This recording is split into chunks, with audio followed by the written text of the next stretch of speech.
O Radhe, Radhe, Radhe,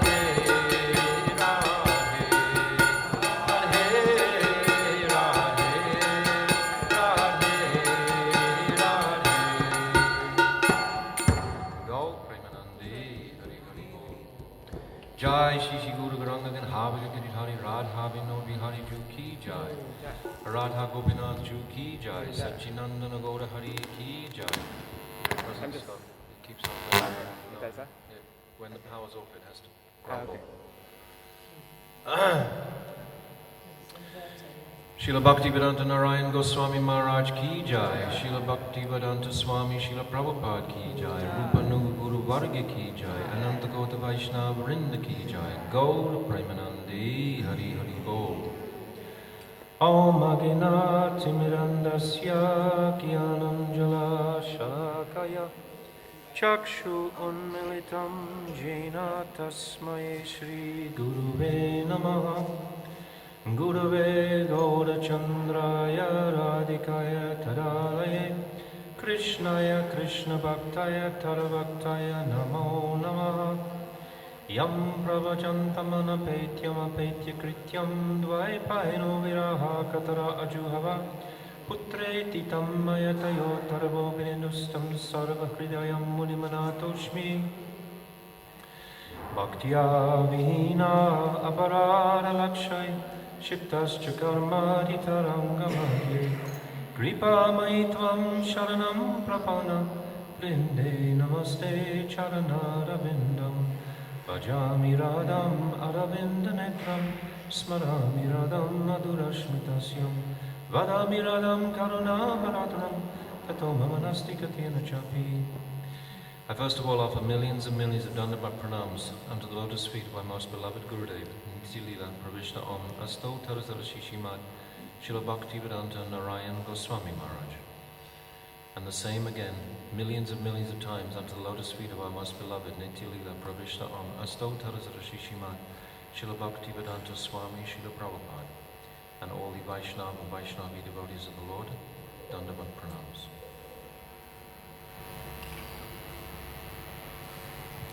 So, our topic is the demons of Braj. But this is a very broad topic, actually. It's focused on those actual demons, but simultaneously, why are the demons allowed entrance into Braj? And for what purpose has Krishna arranged these remarkable pastimes? So these pastimes begin in the 10th canto. So we must appreciate the mood of this whole Srimad Bhagavatam. Previously, I was speaking before, describing, yeah, you can turn it down a little bit, maybe the buzzing will go down. I think you can jiggle it. It goes louder. That's good. Just stay there. Don't move. Kind of the same. That's good, that's good, that's good. So, I was describing from, Bhagavatam has 12 cantos. So the first 9 cantos are Sambandha Gyan. And then the 10th canto is the beautiful smiling face of the Lord. And the 11th and 12th are the Abhideya Tattva, the way to entrance into the 10th canto. If we don't hear the beauty of Krishna, where will we get our inspiration from for practice? Abhideya means the means to follow, the path. So, in the first verse, Janmadiyasya yata nivyadi taratas kartasheshu abhignat surat, it's saying, Satyam Paramadimahi is the last 3 words of this first verse.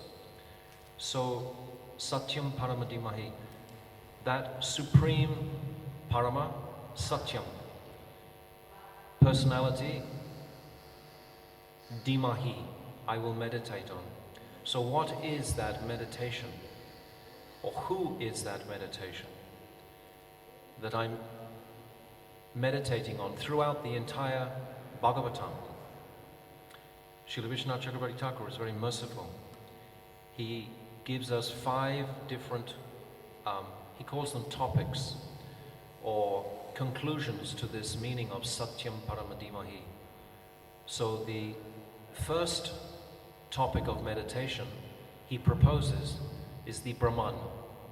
We would actually find, if we did a survey in Bharatvarsh in India, that most people practicing a spiritual path are actually seeking that Brahman realized state of consciousness, either moksha, something of this nature.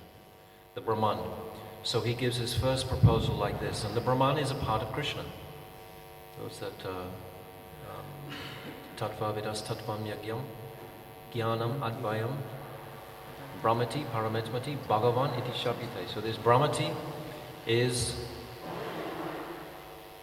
bona fide. It's an aspect of Krishna, his effulgence. But he gives this as the point of meditation. And then he goes further and he says, actually no, it's that Lord Narayan in Vaikuntha who is the Parama Dimahi or Parama Satyam. It is that person in Vaikuntha.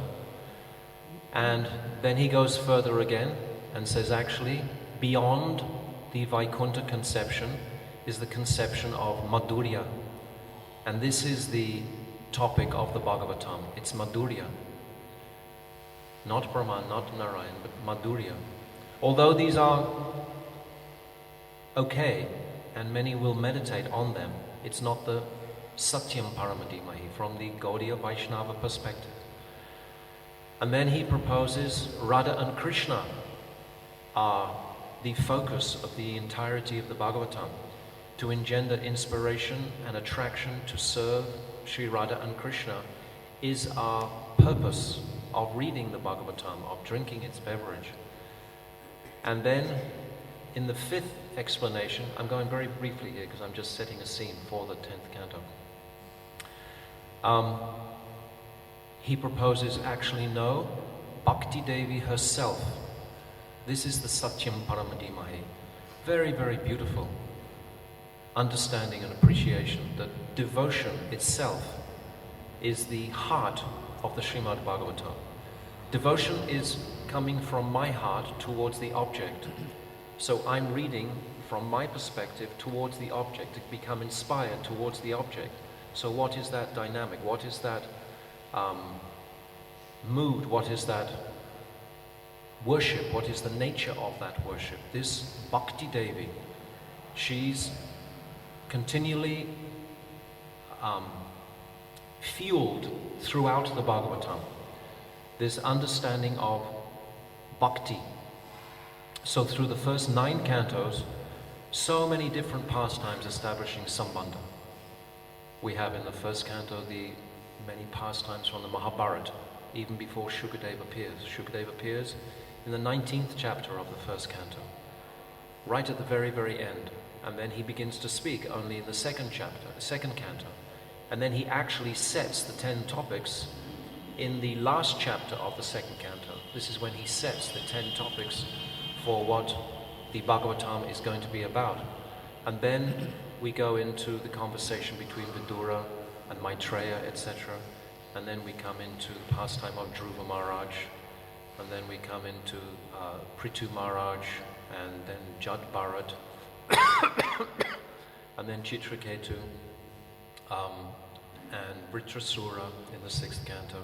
Then 7th canto is Prahlad, 8th canto is the warring between the demigods and the devas, principally. And then the 9th canto, many pastimes described. Lord Ram is described, Durvasa is described, many pastimes there, Ambarish Maharaj. And then we get to the 10th canto. So we've had this whole build-up of the platform so that this beautiful smiling face of the 10th canto can be resting on something solid. Because to enter into this personal conception of Krishna is very sacred and very, it is the absolute Satyam Paramadimahi, but it's not just something that anyone can just access so simply. Perhaps many of us here, coming from a Western world, can appreciate the difficulty or the change of consciousness to understand that Krishna is a personality, that not just an impersonal God, or not something without form, etc., not some universal body, etc., but this very personal aspect of God, of Krishna. So when we come to the 10th canto, it's so detailed explanation of Krishna's sweet pastimes, remarkable pastimes, all engendered to melt the heart of the conditioned souls in attraction towards Krishna. Ratir Atman Yato Bhavet. This is described in the 3rd canto, that Lord Brahma, he's studying the Vedas with his 4 heads, and the conclusion he reaches is that attraction to Krishna is the purpose of all the Vedic scriptures. This attraction, just melting the heart with attraction. So what can be more heart-melting than to hear the sweet pastimes of Krishna with Mother Yashoda, with Nanda Baba, with the Sakas, and ultimately, of course, with the Gopis, and ultimately, of course, with Sri Radha. Shukadev Goswami, of course, doesn't mention the name Radha, but all the commentators, they're filling in that place where Shukadev Goswami omitted the name of Radha throughout, because the Gopi Gita is there, Venu Gita is there, Yugal Gita is there, Brahmara Gita is there, all these different beautiful Pranaya Gita, these beautiful heart-rendering prayers, heart-rendering moods of separation coming from the hearts of the gopis. So this melts the heart of the sadhak, but prior to coming to that place of extreme softness and tenderness in Krishna's relationship with the gopis, that again, there's a build-up. The acharyas are very kind. Shukadev Goswami is so kind. It's like you don't just suddenly walk into something so special. If there's a gradual platform building for that, then it becomes so much more appreciated. If the platform is strong, if the platform is solid, if we've actually digested these first 9 cantos, and we appreciate the beauty of the setting of the Bhagavatam itself. It's so rich and royal. Why did Shukadev Goswami give most of the pastimes about great kings and great warriors, etc.? Was because people would listen to those pastimes. People will give ear to them because they have some authority to them. If they were just about one Baba sitting under a tree, in India you see 1,000 Babas sitting under trees. It wouldn't have the same resonance as does this royalty, this picture of royalty. But coming into the 10th canto, all that royalty is subdued, and just this small little boy, Krishna, becomes manifested initially. The first 5 chapters of the 10th canto are, the first chapter is described as the advent of Krishna, the second are prayers given by the demigods, and then the 3rd chapter is actually the birth of Lord Krishna. But still it doesn't go into detail about, Krishna hasn't actually manifested his smiling face yet. He's born, but then there's the pastime in the dungeon where he's carried across to Gokul. So he hasn't actually started interacting in a sense. And then the 5th chapter is a conversation between Nanda Baba and Vasudeva. And then the 6th chapter is when the first demon actually enters. And this advent of the first demon is the first description, really closely, of Krishna in the 10th canto. There's a description, there are descriptions, but not as quite personal. It's like all of these gruntas that we read, if we read them carefully under tutelage of our beloved Gurudev, we are so blessed that he has enlightened us in this way of how to study, how to examine. I was thinking the other day, because I was living somewhat separate from our Sangha and meeting many other people out, so we give great blessings for that. Speaking of that conception of Gurudev in our Rasika Acharyas, can you comment a little bit why Shukadev Goswami led the readers to believe that Krishna advents in Mathura and doesn't actually take birth in Gokul, which later are acharyas. I think Sajjan Maharaj's question is, why is Sukadeva Goswami alluding to that actually Krishna takes birth in Mathura? Because he does take birth in Mathura. He manifests in Mathura. He doesn't take birth in Mathura. He manifests. There's a big difference. He manifests as a 16-year-old boy with his club, with his conch, with his disc, with his lotus flower, and his beautiful hair, many jewelry, etc. He's manifesting there. And on the request of Devaki, he becomes like a small child.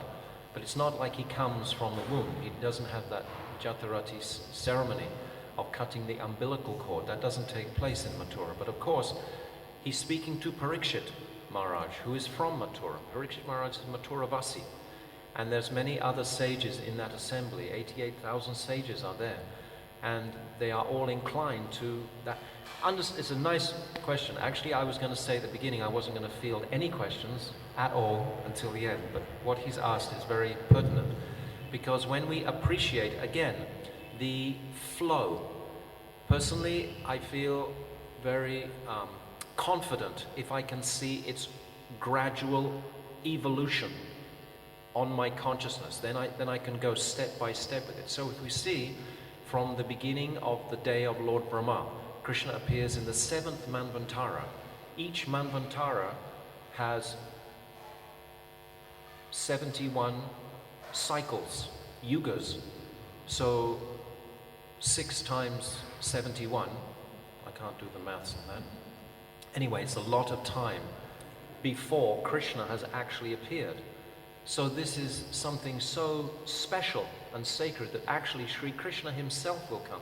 Because prior to the advent of Krishna, and certainly prior to the advent of Chaitanya Mahaprabhu, no one had any real understanding of the confidential pastimes of Sri Krishna. They were there, but they weren't actually expounded upon. Very, very little. In Satyayuga, the avatars are like Vaikuntanath or Ishvara or Parameshvara. They're all very much Aishwarya type of personalities, even though the qualities in Satyayuga are so much more exemplary than what they are now. There's this Shanta mood. Everyone was friendly. Somaha. They were all beyond the 3 material modes of nature. Niravada. There was no one envious. And Surit, they were friendly to all creatures. This was the entire atmosphere of Satyayuga, and yet these special sweetest pastimes of Krishna were not advented at that time. They're actually advented at the very end of Dwapara Yuga, and then in Kali Yuga is when they get opened out by the mercy of Chaitanya Mahaprabhu. Without Mahaprabhu's mercy, we don't have any access to this, because Mahaprabhu is the guiding light in all of our appreciation of these subject matters. If we ever hear some Raskatha and it's not including Chaitanya Mahaprabhu, then we should be a little bit reserved about entering into that. Mahaprabhu is the pinnacle of, he's like the one who has opened everything, and all our acharyas are following in the footsteps of all the teachings of Mahaprabhu, why he advented. So, if we see that history through those different ages, and then finally, here's Shukadeva again, and he's only speaking Mathura mood, as Sajjan Maharaj was commenting. He hasn't actually opened it straight out yet. But the commentators, Srila Vishwanath Chakravarti Thakur in particular, he opens it out. And Jiva Goswami and our Gurudev, they open out what is the esoteric sweetness of these Balya Leela. Krishna has 3 types of childhood Leelas. There's the Balya or Kumara pastimes, when he's up to the age of 5.5. Then the Poganda pastimes, up to the age of maybe 6.5, 7. The Poganda age is shorter.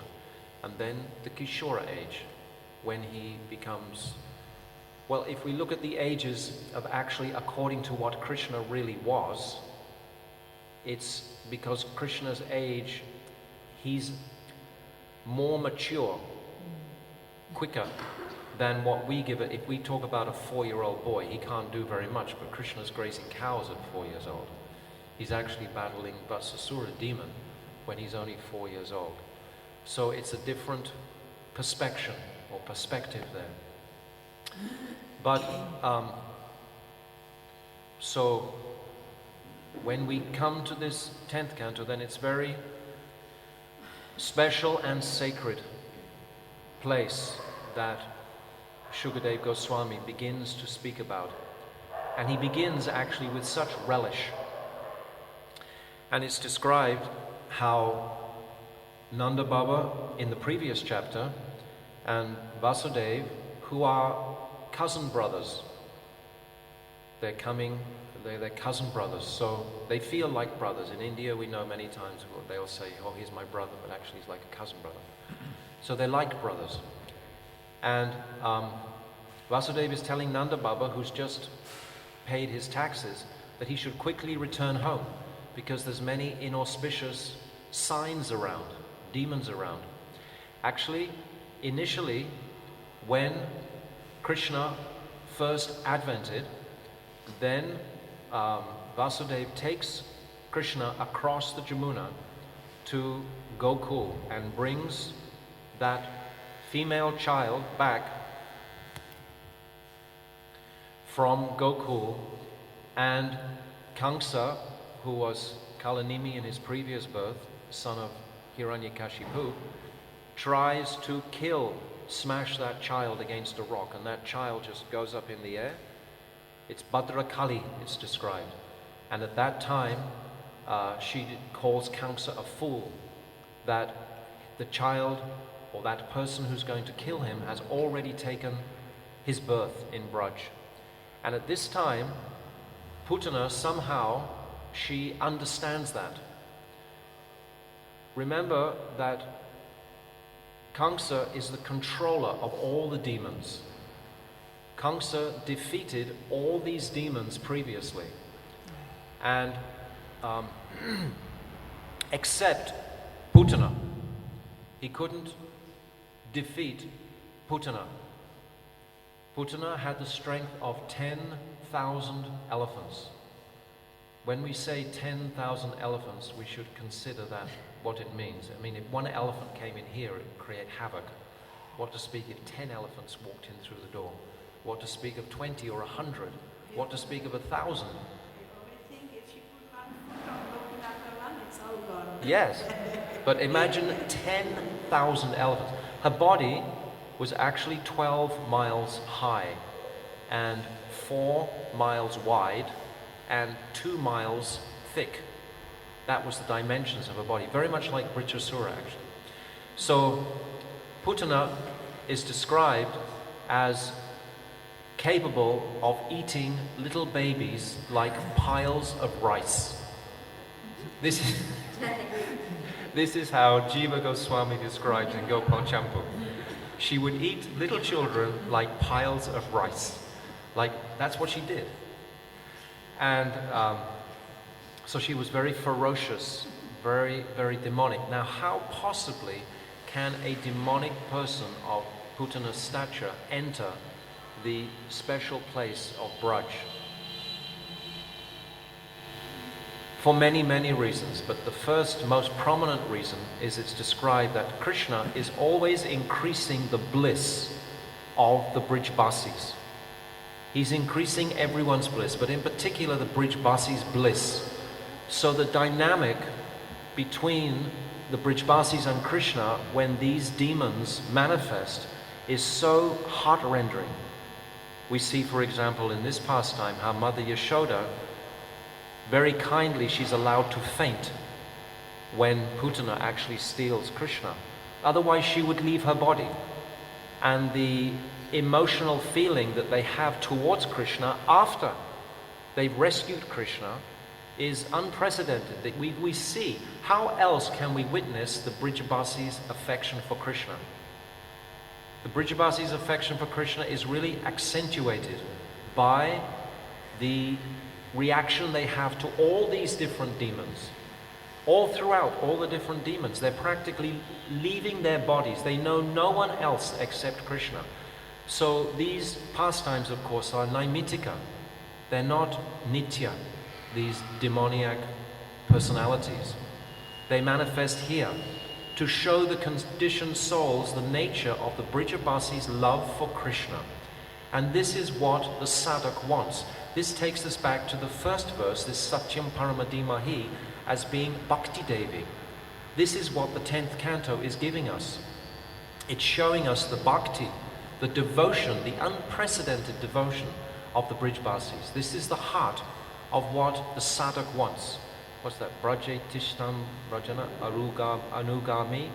This Tannama Rupa Charitadi Sukirtano Smityu Kramana Rasana Manasidyoja.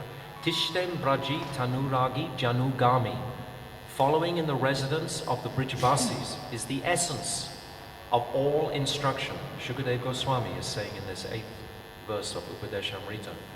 So we see this speciality of this sweetness, and of course it has its pinnacle in the devotion of the gopis being left for 100 years. Nevertheless, the Brijbasis, they also have such extreme sneha and rag and anurag for Krishna, these very, very high states of sweetness in their relationship, in their devotion. It's like, for example, in Sakya Ras, we hear that the cowherd boys love Krishna just so much. And Subal, he's crying to the moon every night, please finish your orbit so I can quickly be with Krishna again. Sridham never lets go of the hand of Krishna, even in a dream. So these moods are described throughout the Rasa Shastras to inspire us to follow this path of rag, follow the residence, these ragatmika jan, the residence of Braj.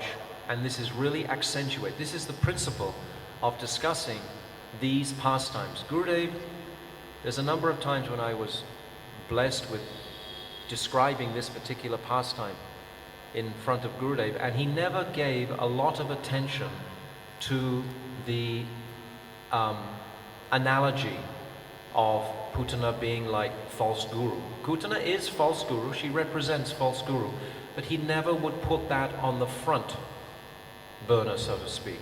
That was always quite secondary.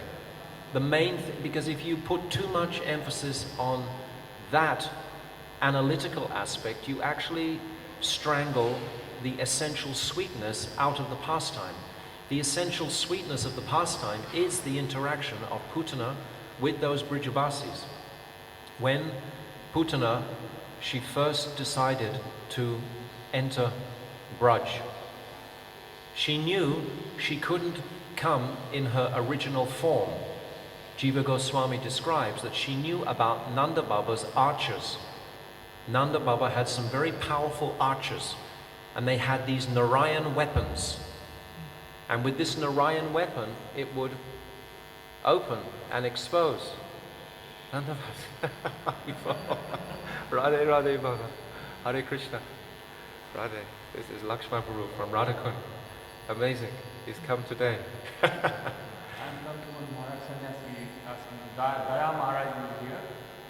Daya Maharaj. Is here now or no? No. No? Not today. Okay. Dandavat. Happy to see. Get his blessings. He's just come. Jai Shri Ram. Radhakund is all over his feet. He sits in the Sangam all the time. Gurudev loved him. Gurudev gave him much mercy. Wow. Sweet.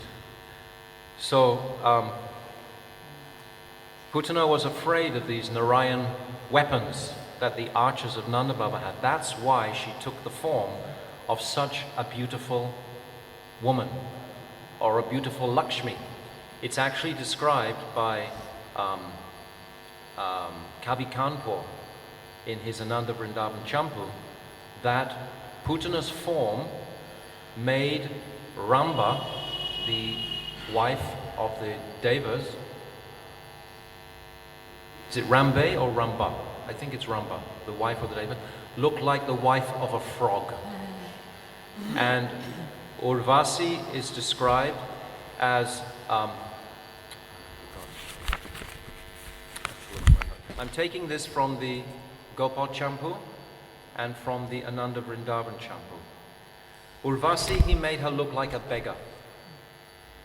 And Menaka made her look like a laughing stock.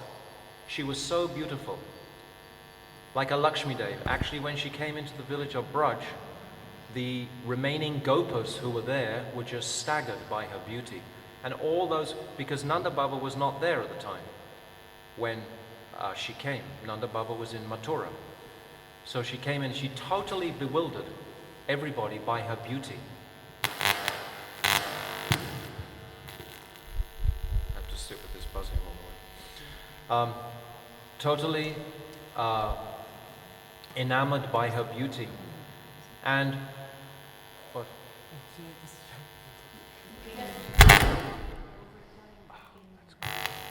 That was great. Maybe just take it out and I'll speak loudly. Ready? Try. Try just taking it out. Just take Yeah, it leave out? it. Leave it there. Leave it there. Just exactly. No, there. it's off right now. Sorry, I messed it up. I can speak loudly. Yeah? Take it off. Take it off. It's not necessary. That's it. That's it. That's all right. Don't do anything else. I'll just speak loudly. If you can't hear me, tell me. Vichitri, if you can't hear me, tell me. It was working. Okay. I mean, it was working fine the other day. Well, when the power's off, it grumbles. When the power's on, it's okay. Is the power on now? Off? Off. Oh, it's still off. That's why it's like that. So, when she came in to the courtyard of Mother Yashoda and Rohini Ma, she actually chastised Mother Yashoda for not giving him sweet enough milk. That actually her milk was coming from a place of heightened nectar. She didn't have as sweet as milk as she did. And there's many references throughout all these demons that Mother Yashoda, she feels very like she's not a good enough mother. There are many, almost at the end of every chapter, it's describing that she didn't really feel good enough to have such a child as Krishna, which is a symptom of her deep humility. But she always felt like a little, not quite confident that she should actually be able to have such a child as Krishna. So when this apparent Lakshmi Devi said this, Mother Yashoda was thinking, oh yes, this must be a fact that I don't have sufficient sweetness in my breast milk to nourish this darling boy. And Mother Rohini was there also.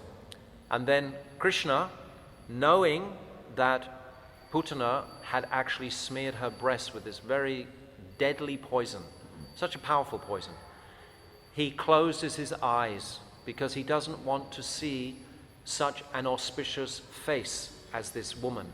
And he also doesn't want to see the woman he's about to kill. Actually, it's listed in the Jiva Goswami. There's 19 different reasons why he closes his eyes. But and he doesn't want to give her the auspiciousness of his merciful glance. Because of course Krishna, as Umadidi was describing last night, he doesn't directly kill any of the demons. It's like in this case it's described as his Samara Shakti is actually the Shakti that is killing Putana. It's not Krishna. Krishna himself just embraces that person like a mother, thinking, oh yes, she's like a mother. This is why she got that boon of actually taking mother in Goloka Vrindavan. So when she takes Krishna on her breast, then Krishna, he becomes a little bit impatient because it's described that he understands that Putana wanted to kill all the other children in Braj. She wasn't just coming to kill him. I've just described that Putana would eat them like piles of rice. So she was going to kill so many other children. So at that point, Krishna appreciated that factor and grabbed her breast very hard and sucked that milk all out, all the poison out and all the milk that was there, and began to suck her life air. But it's described that Putana got such a benediction because Krishna never sucked the breast of Devaki. Devaki, his mother from Mathura, Krishna never took that breast milk. But he took the breast milk of Putana, but it's described by Jiva Goswami, it wasn't very sweet. It was not very pleasant to drink. So when Krishna began to suck out her life air, then Putana knew that she was up against a formidable foe. So she had to rush outside and assume her original 12-mile-high form. And with 2 steps, that would be about 20 miles, she reached the border of Braj. And then she fell down on Kamsa's orchard. It was a mango orchard. It's described by Jiva Goswami that even in death, she was killing other living entities. She was so evil, this woman, Putana. So it's described that Krishna was playing on the breast of Putana so that all the gopis could find him very easily. Because the gopis, they came running out, the elder gopis. Mother Yashoda had fainted, as I've described, and Mother Rohini also passed out. Mercifully, otherwise they would have left their bodies. They would have been so traumatized by understanding that Krishna had been kidnapped by this demon. And the elder gopis and some young gopis, they went running. They had to run like 12 miles or 15 miles to actually catch up with the body. And they could see Krishna very easily because he was just playing on the breast of Putana, like on a hill.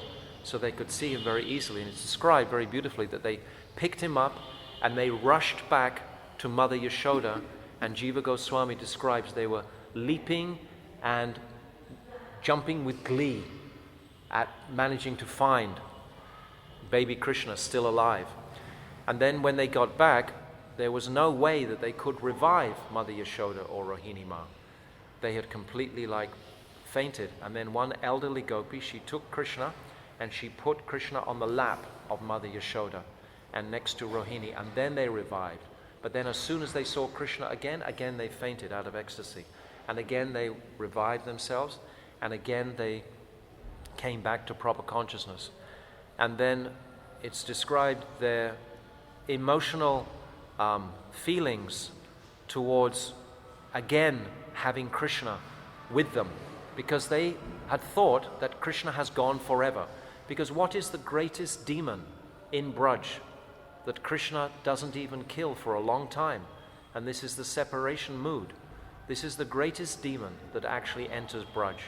So Krishna doesn't kill that demon for some time. So this is actually the greatest demon. So that fear of separation. So when we appreciate these feelings of the Brijbasis towards Krishna, then surely our bhakti will be inspired to follow the moods of the Brijbasis. This is the heart of our Siddhanta. This is the heart of our practice. Sadhan bhakti, bhav bhakti, prema bhakti. We're following this, catching up with bhav bhakti, understanding actually where is that going to. Not just sitting in this sadhan bhakti place. So then Mother Yashoda, she instructs the gopis, she tells them, oh, now we should perform so many purificatory rituals for Krishna's protection. And they begin to perform with cow's tail and so many mantras. There's about 10 verses described in this chapter of so many mantras that are being chanted by the gopis. The gopis were so educated, actually, to know all these. And they blessed Krishna, chanted so many mantras. And it's described that at this time, Nanda Baba enters. Nanda Baba, when he's coming back from Mathura, they suddenly see the body of Putana. And they think, is this some flying mountain that has suddenly landed? Or is this, have we come to the wrong place? Have we taken the wrong turn? Or is this some magical apparition that we're all seeing? And then they realize it's the form of this hideous demon. It's described that her eyes, they're like bottomless wells, and her nostrils are like the caves of a mountain, and her breasts are like slabs of stone, and her abdomen is like a lake, and her legs are like the embankments of two rivers, and her arms are like bridges that crossing those rivers. So it's just like so enormous. So 12 miles, that's as big as Giriraj Govardhan is today. Actually, the whole size of Govardhan today is about the size of Putana. If you walk down one side, it's approximately 11-12 miles. It's 11-12 miles back up the other. It's not anything like, it's only less than an eighth of a mile wide right now, Govardhan, not even that. But Putana was 4 miles wide, so bigger than the mountain of Govardhan was the size of Putana. And then Upananda, Nanda Baba's elder brother, he arranged all the Sudras there to chop up the body and to burn it. And the most remarkable phenomena took place is that it smelled like aguru, this beautiful fragrance, because actually Krishna had touched this body. And the direct touch of Krishna is so auspicious, because we've just read in the Damodar Ashtakam this month how not even the rope that was binding Krishna touched those twin Arjun trees. How auspicious is the touch of Krishna. Only that grinding mortar touched those twin Arjun trees. That's certainly not even the rope that was binding to Krishna didn't even directly touch them. So in this case, how amazing it is that Putana was actually held by the lips. She was actually killed by Krishna's lips, because we see in the next pastime, Shakatasura, he's killed by Krishna's legs. And the next pastime, Trinavrata, he's killed by Krishna's hands. So we see all Krishna's limbs are glorified through these different ways that he kills the demons. It's very beautiful to appreciate. And then the scent of this smoke, it's described, reached Swagaloka. So all the residents of Swaga, because when they had seen this body of Putana flying through the air to her destruction, they thought it was the winds of devastation. And when they saw it crash, they thought it was like thunderbolts from, Indra's thunderbolt weapon. And then they realized it was Putana. And it's described, they laughed heartily, because they understand who is Krishna. They understand his Aishwarya aspect all the time. So they're looking down, knowing that this is the Supreme Personality of Godhead. The residents who are immersed in these pastimes, of course, don't appreciate that fact. They're covered. They don't know that he is the Supreme Lord. They think it's just by Narayan's mercy that they've actually been sheltered and saved by this horrendous witch. So then Nanda Baba, he enters this scene after burning the body of Putana, because if you ever kill a poisonous snake, you should always burn the body. It's tradition, because the snakes, they contain sometimes their babies in their mouths when they're going to be killed, and they're poison. They contain the snake. If you kill a poisonous snake, sometimes they keep their babies in their mouths. So in countries where you have poisonous snakes, we're always taught to actually burn the snake when you kill it. You're never sure that its life has left. So Putana was like that. And also, when her body was being burnt, all the local villages for so many miles around Vrindavan, they could smell the sweetness of her fragrance. And they all came to Gokul, and they all inquired, "Oh, what is the nature of this fragrance that we're smelling?"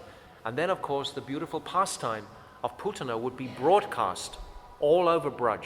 So everyone would hear. Krishna wants everyone to hear the sweet pastimes that he performs. So he advertises it, not through our internet or whatever, but through this beautiful pastime of the fragrance coming from the body of Putana. Everything has purpose. And then when Nanda Baba comes in, he's so melting his heart to see his dear Krishna is still alive and well. No bruises, no scratches, nothing. And he picks him up and holds him for a long time, it's described. But here we get this. This is right at the very beginning of the 10th canto. This is the first chapter that's describing the sweetest pastimes of Krishna and his such personal exchanges with his mother and father and so on. So these pastimes are designed to melt the heart of the sadhak, which is Bhakti Devi herself, which is the Satyam Paramadimahi. This is the purpose of these pastimes. So that more or less concludes the chapter. And then, of course, Srila Bhaktisiddhanta Saraswati, he describes in length about how Putana represents deceitful guru or false guru. That guru who is enamored by the glorification of his own disciples and the material taste of pratishta, and he encourages his disciples to a path of sense gratification or a path of moksha. That guru himself is also anxious to achieve the same liberated state. So therefore his disciples, and this is very, very common, of course, in Kali Yuga, to find a pure devotee, a pure guru, sadguru, is very, very rare. And it's very hard for us to make that discrimination. Yet when we've had a pure guru, he gives us the wisdom and the knowledge to be able to discriminate between what is pure and what is not. So we have been blessed in our particular case to not be misled by false guru. So Kamsa's idea or hope was that quickly false guru would cover sweet Krishna's pastimes. If Putana could kill Krishna, then false guru would be established, and then all of Braj would be devastated. So Kamsa's idea is that actually Putana should perform this act and kill Krishna. And we understand also that when Putana was struggling to pull Krishna off her breast, even though she had so much power, she couldn't. And then we know that in Damodar, Astakam Damodar Leela, how Mother Yashoda just very easily put Krishna down. So even though this wicked person came to kill Krishna, still because she came in the form of mother, it's described a whole bakiyam stanakala kutam jikhamsa yapai yadapi sadvi labhe gatim datri uchitam tatonyam kamva dayalum sharanam brajema, that she got the body of a nursemaid or a mother in Golok Vrindavan. So this is the mercy of Krishna. This verse actually was one of the verses that enticed Shukadev Goswami from the forest after he'd left his father. When he left his father in the forest, then those wood collectors, they were instructed to chant many beautiful verses. And this verse is described as the picture of Krishna's mercy potency. So this mercy potency is embodied in this verse. And when Sukadeva Goswami heard this verse and other verses, then he came back to his father's ashram and requested, who is this person? Tell me more. Tell me more of the glories of this Bhagavatam. And then Vyasadeva was able to instruct Sukadeva Goswami there. So that's the pastime of Putana in something of a nutshell. There are so many details that the acharyas describe, but something is there. Does anyone have any comment or question at all at this point? That verse you were just talking about, is that the same shlok that Pundarika Vijayanidhi? Yes, Ahobakiyam Stanakal. Yes, when Pundarik Vijayanidhi was, when Gadadha was thinking, oh, this is a big sense enjoyer, and he was with Mukunda, and then Mukunda could sense Gadadha's doubt, and then he quoted this one verse about the glories of Krishna's compassion, the glories of Krishna's mercy, how he gave mercy to this horrific demon. We cannot imagine the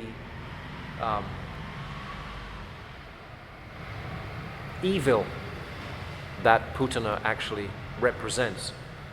Then Pundarik, he went into a state of bhav for 7 or 8 hours and just broke and smashed all that opulent arrangement that had been put around him, mirrors and people fanning him, and so much opulence was there.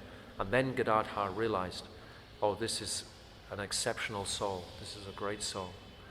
So yes, same verse. Very beautiful verse. Very beautiful. So this is the pastime of Putana. Putana. Pu means pure and Tana means not. Putana, not pure. Do you want to at all touch on her previous lifetime?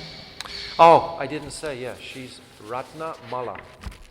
Either it's described as the daughter of Bali Maharaj or as the sister, younger sister of Bali Maharaj. When Vamana Dev was coming to beg 3 steps of land from Bali Maharaj, Ratna Mala, she saw this beautiful effulgent soul approaching, and immediately she actually wanted to have that soul as her son. And she thought, oh, if I was a mother, I would like a son like this.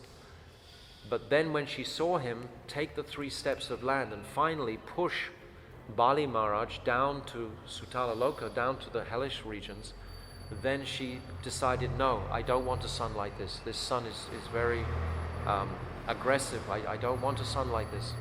And then she comes as in the form of Putana. I'll poison him. Kill him, yeah. Yeah, that's that. I forgot that. Maharaj, do you know the well-known article by Srila Bhaktisiddhanta Saraswati Thakur about organized religion? Yes. And there he talks about Putana. Yes. Almost like organized religion is the breeding ground for... Yes. It describes that an institution without the presence of a Mahabhagavat is no better than a society of drunks. Drunks. In other words, right off track. If there's a group and they're not being led by a pure devotee, what sort of vision does the leader of that group have except to become intoxicated by the pleasures of this material world in the form of people offering him so many things, etc. So this intoxication, this is why he says drunks. No better than a group of drunks. So we are privileged in our particular situation because our Gurudev is so much present in the hearts of all his shishyas, all his disciples. It's a fact. So many of his disciples was touched so significantly, they have so much faith and nishta in Srila Gurudev, and they constantly bringing his glories to the front. So it's as if we are still completely under his shelter fully. We don't need to have another, Mahant take away and organize us in any sort of fashion. So many aspects of this. But institutional religion is what Bhaktisiddhanta Saraswati himself implemented. Yes. But it was under his tutelage. It wasn't under anyone inferior. So in that case, it was successful. And Srila Gurudev, under his guidance, then everything was flourishing. But when he's not present, then things go down, just like with Bhaktisiddhanta Saraswati. That's the dynamic of when the Guru leaves, if it went up, it would be very strange. It would make you think, well, how strong was that Guru? But if it goes down, it makes you realize the greatness of that Guru, managing to hold all those divergent factors together, all those different people. Just like Sri Krishna, when he performs the Rasa Leela, and he arranges for Radha to leave the Rasa Leela and to unite all the different Swapaksh, Vipaksh, Tatastha and Surit gopis, because they all have their different guns, they all have their different groups, so they all have their different loyalties. Some Chandravali, some Radha, like that, etc. So when he leaves and they find Radha's height of separation, then through that example, then they all unify, and then Krishna is able to hold the Bhagavatam, the Rasa Leela, very, very beautifully. So in that sense. Also we see the apparent external disappearance of Sri Guru, for those who have nishta, like Gurudev explains after his Gurudev manifested his Uppercut. Samadhi Leela, he felt more, that he received more instructions after his departure than Yeah. before. Yeah, it's described That's that because of yeah, such deep Guru Nishta, which is possible. when Guru is present, it's like we're all acting like little children, running to whatever the instruction is given to us without thinking very much. We're just busy performing our seva to please Guru. But when Gurudev leaves, then it gives us some time for introspection and reflection about the teachings of what Guru actually gave us. And then at that point, profound realizations can begin to manifest in the sadhak's heart, in the shishya's heart, even more strongly than when Gurudev is present. In fact, in many instances, that when he leaves, these realizations of the heart become, because we're so much suffering this demon of separation from Gurudev's physical presence, that that separation purifies the heart to such a degree where we can have understanding of his instructions, of his realizations. And of course, when we're immersed in his teachings, he comes and he reveals the meaning, the full meaning of these teachings. If the disciple, after the departure of the Guru, doesn't feel an ongoing connection, like an infallible connection, should they then seek out further association? Absolutely. If the disciple hasn't, Gurudev used to say this, if you haven't developed sufficient sambandha with your Guru while he's present, then it's very difficult after he leaves. If you've developed that sambandha, then you have that eternal connection is there. But if you haven't really significantly developed that, then you should seek shelter from those who have, or those you put your faith in, those who you consider actually have what you want. They have that braja prem, they have that appreciation for Braj, for Srimati Radhika, etc. They have that. So he used to say like this regularly, I can remember distinctly, and becoming very anxious. Oh, I quickly have to develop a proper relationship, a working, a satisfactory sambandha with Guru. And we do that even today by appreciating what he gave us, a feeling of gratitude. If we're feeling deep gratitude, however young or old we are as a devotee, but if we feel deep gratitude towards Guru now, if we appreciate what he's given us, I explained before you came in actually that recently I was not with so many of Gurudev's disciples, and I really had such an appreciation for Gurudev's disciples by being a little bit separate from them, that they know so many truths that no one else seems to realize, because he's taught us that. And when you're sitting with your Guru Bhai and your God brothers and sisters, there's such a special mystical potency that actually takes place in your bhakti. When you're all on the same page, so to speak, glorifying that one conduit from the Guru Vagya, that one link with the Guru Vagya. So that mood of gratitude, and every morning we sing this Guru Vastakam, and we see in those 8 verses, it's revealing. In the first verse, grateful for Jiva Tattva. The second verse is like Mahaprabhu Tattva. The third verse is like Vigraha Tattva. The fourth verse is Prashadam Tattva. And the fifth and sixth is actually Braja Prem Tattva. Guru never for a single moment is separated from his enthusiasm to please Sri Radha. It's Ragamag in these 2 paths, in these 2 verses. And then the 7th and 8th is Guru Tattva. So just like that, every day, we're getting like that infusion. So it's that gratitude that will connect us today. And I think it's easier for us to be grateful when we appreciate what he's given us and how much he's given us. Also, I was going to say, in this connection of relationship with Shiksha Guru, by the potency of Sri Guru, Sadguru, that Shiksha Guru will manifest, and the disciples shouldn't be impatient in this process, because we see that people have accepted Shiksha Gurus who are actually different moods than Gurudev, and have taken us away, have taken others away from Gurudev's. If you see that person with a different mood, then it's going to be something contradictory. But if you don't see that person with a different mood, for example, if you see that person filled with purity, but he may not be saying exactly the same things, but he has the same power of potency and purity, then that aspect you can associate with and get great nourishment from. It may not be the same verbal teachings and preachings, etc., but it may be something of a powerful purification that you realize in this person's association, I'm purifying something very significant, to go away and appreciate my Gurudev's teachings even more. He may not be speaking exactly the same words and teachings that my Gurudev has spoken, but still we can get so much nourishment from that soul if he has that purity of force. That's my understanding, yeah.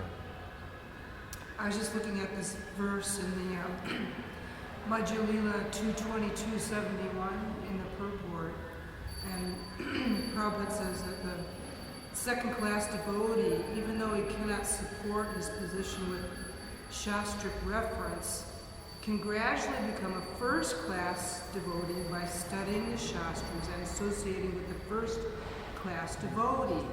However, if the second-class devotee does not advance himself by associating with the first-class devotee, he makes no progress. So we have to somehow reconcile that too. It sounds like here, like you have to associate with the first-class devotee.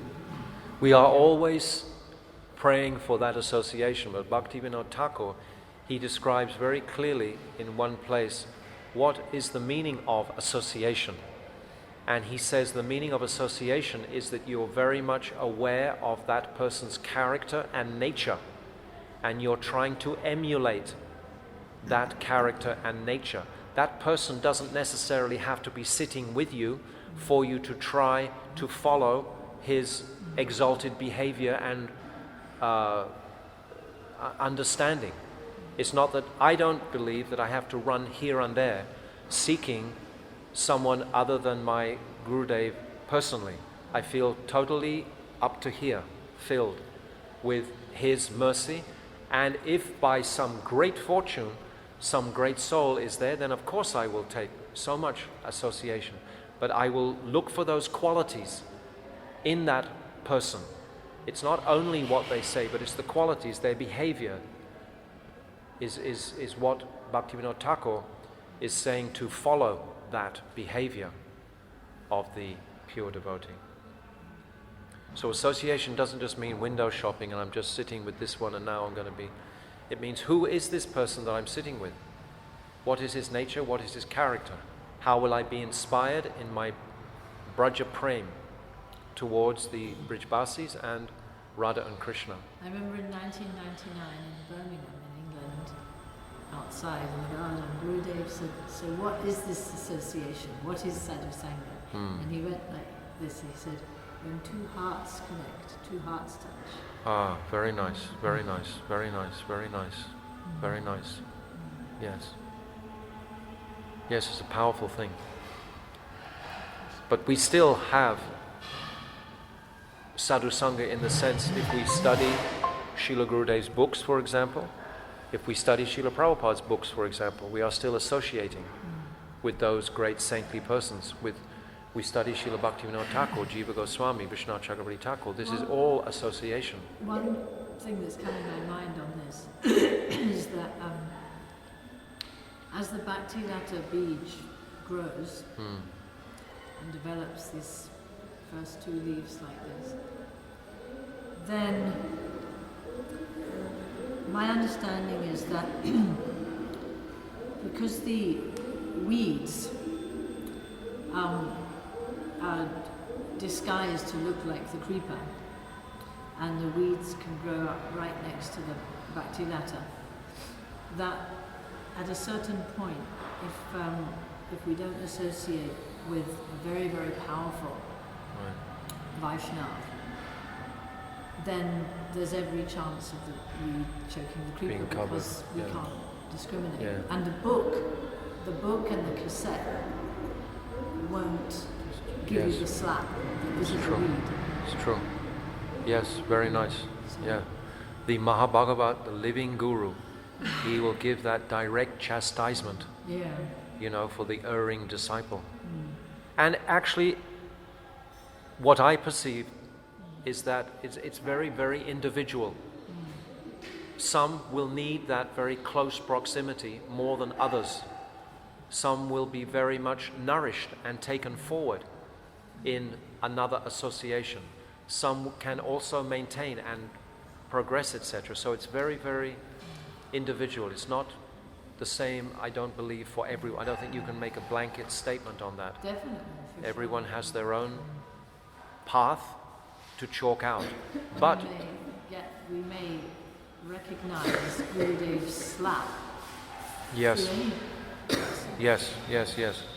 But that's the mercy of Guru, when Guru is alive and has that ability to slap us.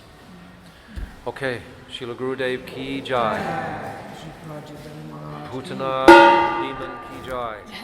Krishna ki jai. Brajendra Nandan Shri Krishna ki jai. Ananda Gauda Vaishnava Vrinda ki jai. Gold Premanandi.